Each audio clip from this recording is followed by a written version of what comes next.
Good morning ninth class. हम लोग English में मूवमेंट्स का सेकंड चैप्टर पढ़ रहे थे। ठीक है, जो मंकी था टोटो, उसके बारे में हम लोग पढ़ रहे थे। इसके 2 पार्ट हमने पढ़ लिए थे, आज हम इसका 3rd पार्ट पढ़ेंगे। शुरू करते हैं। When Toto was finally accepted by grandmother, he was given a comfortable home in the stable. जब टोटो को अंततः दादी जी द्वारा स्वीकार कर लिया गया, तो दादी जी के द्वारा उसको जो स्टेबल था, अस्तबल था, उसके अंदर एक आरामदायक घर दिया गया। Where he had for a companion the family donkey Nana, जहाँ पर उसको साथी के रूप में परिवार का जो गधा था, डंकी था, वो क्या नाम था उसका, नाना, वो मिला उसको। On टोटोज first night in the stable, पहली रात को जब टोटो अस्तबल में था, grandfather paid him a visit, तो दादाजी ने उसको विजिट किया, मतलब उसको देखकर संभाल कर आए उसको, टू सी, ये देखने के लिए इफ़ ही वॉज कंफर्टेबल, कि वो ढंग से वहाँ पर आरामदायक स्थिति में था या नहीं था।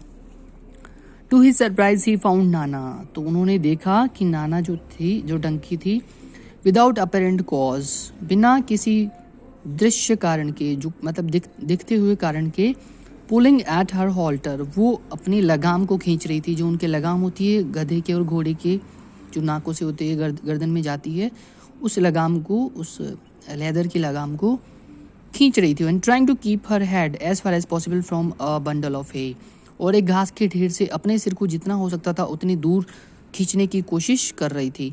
Grandfather gave Nana a slap across her haunches, और उसका जो ऊपर उठा हुआ भाग होता है, ऊपर कुबड़ होती है, वहाँ पर नाना जी ने उसको एक स्लैप यानी थपकी लगाई डंकी को। एंड शी जोग्ड बैक, और वो वापस पीछे झटके से पीछे हो गई। ड्रैगिंग टोटो विद हर, और कैसे क्या करते हुए, टोटो को अपने साथ खींचते हुए। He had fastened on to her long ears with his sharp little teeth, तो टोटो जो मंकी था उसने क्या कर दिए थे, अपने छोटे छोटे पैने दांतों से नाना के जो मतलब डंकी जो था उसके लंबे लंबे कानों को उसने अपने दांतों से, पैने दांतों से पकड़ रखा था। टोटो and Nana never became friends, तो टोटो और जो डंकी था, टोटो बंदर और नाना जो डंकी था, कभी आपस में दोस्त नहीं बने। A great treat for Toto during cold winter evenings was the large bowl of warm water given him by grandmother for his bath. सर्दियों के दिनों में टोटो के लिए एक ट्रीट होती थी, एक बहुत अच्छा, हम बोल सकते हैं कि उसके लिए अच्छा सा दादी जी के द्वारा एक उपहार उसको दिया जाता था। क्या था वो? Large bowl of warm water, गर्म पानी का एक बड़ा सा बर्तन दे दिया जाता था नहाने के लिए दादी जी के द्वारा। He would cunningly test the temperature, वो बड़ी चतुराई के साथ तापमान को चेक करता था विद हिज हैंड, अपने हाथ से। Then gradually step into the bath, और फिर धीरे से वो बाथ में नीचे उतर जाता था नहाने के लिए।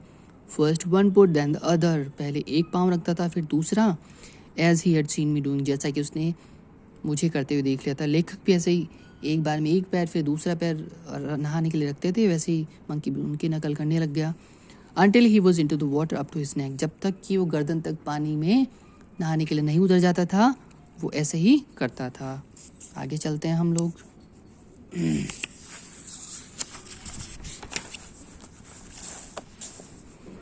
Once comfortable he would take the soap in his hands और फीट, और एक बार जब उसको आरामदायक महसूस होने लग जाता था तो अपने हाथ या पाँव में साबुन को पकड़ लेता था।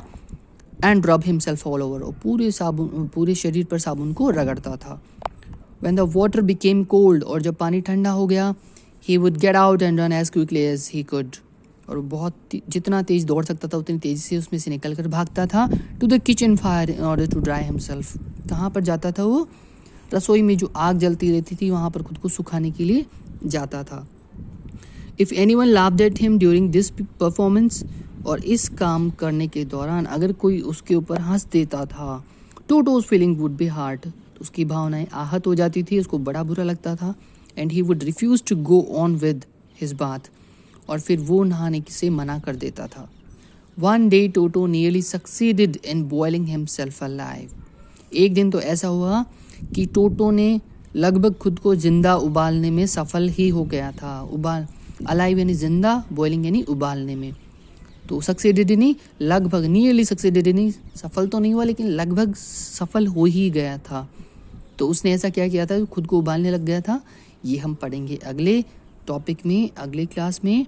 आज के लिए इतना ही। जो टफ वर्ड्स हैं वो आप लिखिए और उसको लर्न कीजिए, ठीक है। मिलते हैं अगली क्लास में, तब तक के लिए बाय एवरीवन।